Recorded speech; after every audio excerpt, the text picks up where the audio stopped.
پہاڑوں کے دامن میں ایک خوبصورت گاؤں آباد تھا جسے لوگ نورپور کے نام سے جانتے تھے۔ یہاں ایک غریب مگر نیک دل چرواہا حکیم خان اپنی 3 بیٹیوں کے ساتھ رہتا تھا۔ حکیم خان کی بیوی کا انتقال بیٹیوں کے بچپن میں ہی ہو گیا تھا۔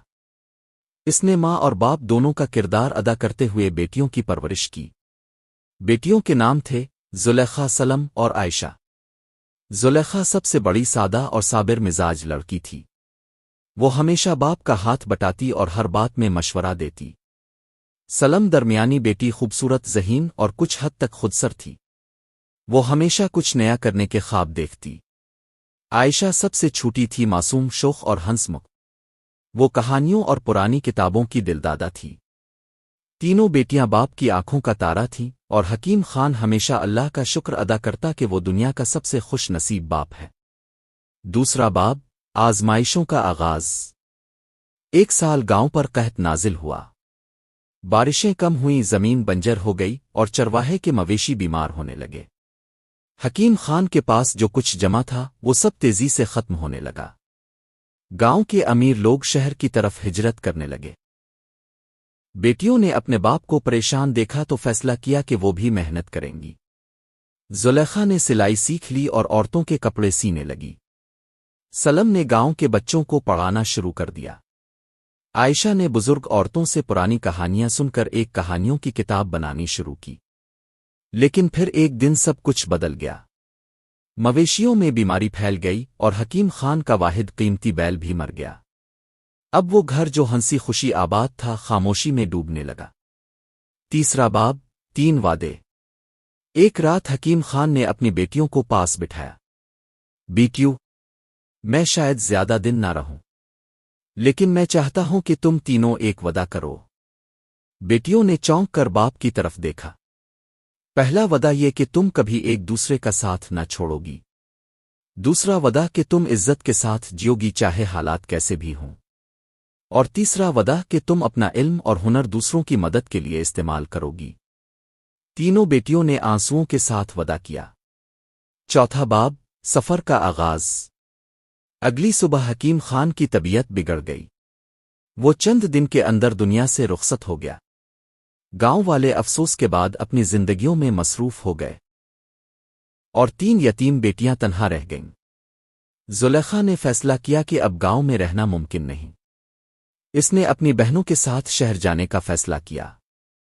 تینوں نے کچھ پرانے کپڑے، کتابیں اور تھوڑا سا سامان باندھا اور پیدل سفر کا آغاز کیا۔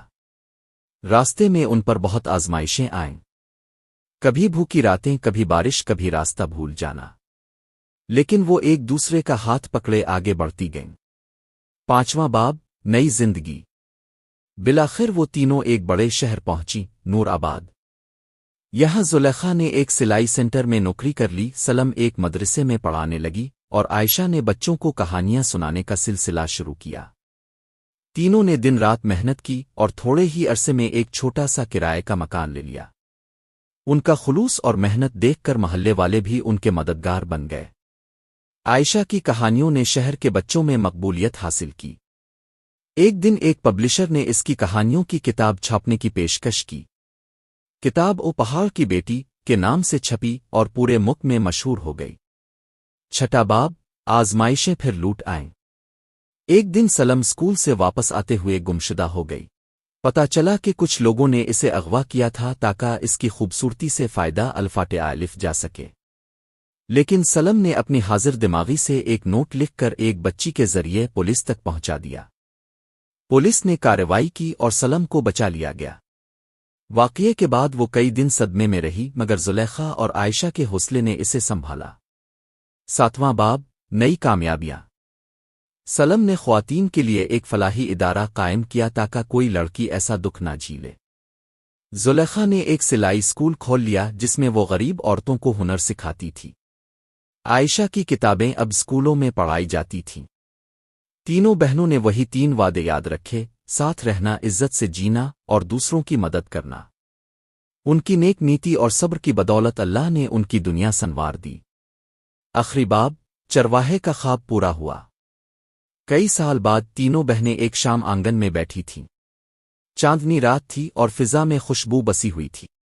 ابو کہتے تھے نہ ہم دنیا بدل سکتے ہیں۔ عائشہ نے آہستہ کہا۔